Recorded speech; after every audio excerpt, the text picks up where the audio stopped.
so a lot of you are already talking about this, so let's address it. The trial for the Parkland shooter, the school shooter, is underway, and the shooter, who we were not going to name, pled guilty back in November, but now a jury is being selected to decide if the judge should sentence him to life in prison or the death penalty. But here's what's got a lot of people talking. A very strange thing happened in court yesterday. One of the potential jurors had a unique reason why she was too busy to serve. Take a look. I need to figure out something. I have my sugar daddy that I see every day. I'm sorry? My sugar daddy. Okay, I'm not exactly sure what you're talking about, but Well, I'm married and I have my sugar daddy. And I see him every day. Tori, you know the law more than any of us up here. And sugar daddy. Have you ever heard someone... Sorry.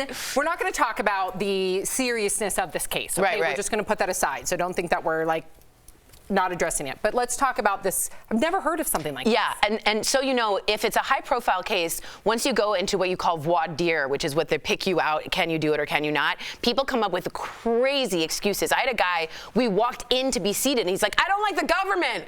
And they're like, dude, we're not even there. Like, you're still standing. We're in the parking lot. Yeah, so, and especially a high-profile case, because we saw with O.J. Simpson, it goes on, and people have work to do. So this isn't the weirdest I bet she's had. I mean, people want out. And so they'll come up with crazy things to say, and I think the length is an issue. Is it part of the judicial process to pretend like you don't know what a sugar daddy is? Because I feel like you think she should knew? know. Yes. If you are a judge that is judge, it's like, I'm sure some cases have come up that have involved that in some kind of way. And I will just say this, side note to nothing.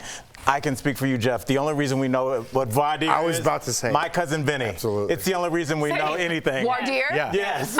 So we were I'm very proud of that. Yes. What do you think, like, okay, a lot of people are going to say, but this is her civic duty, but at the same time, I'm going to keep it 100. I wouldn't want to dedicate 3 months or whatever the length is going to be, 3 weeks, when you don't really get paid.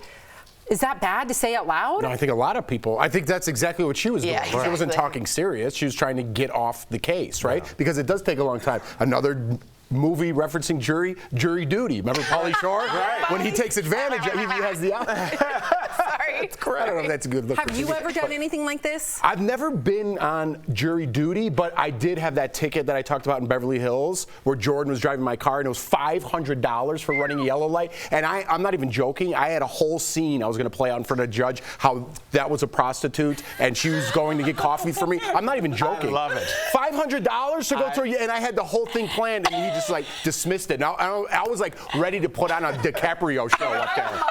You would rather have a rumor that you had a prostitute than pay $500. For sure. And For sure. know it's 100% true. Like people think that like this is not real. this is how he is. I told Jordan too, I'm like, I'm saying you're a prostitute and I'm going to court right now. And like it was an audition. And she was okay with this, playing the part. $500 would have put us out on the street at that time. What do you mean? People would pay $500 plus to get rid of that rumor. No. You did the opposite. Oh yeah, I would have put on a show for the room. You're gonna get some buzz going around us. Have any of you either done anything to get out of jury service? Well, one time there was a deaf man and he had a dog with him, a service dog, and he was denied entry into Denny's. And the question was, because he wasn't a blind service dog, can he or can he not? And I sincerely had this audition, Daily Blast Live, coming up, and I did not want to be on the jury.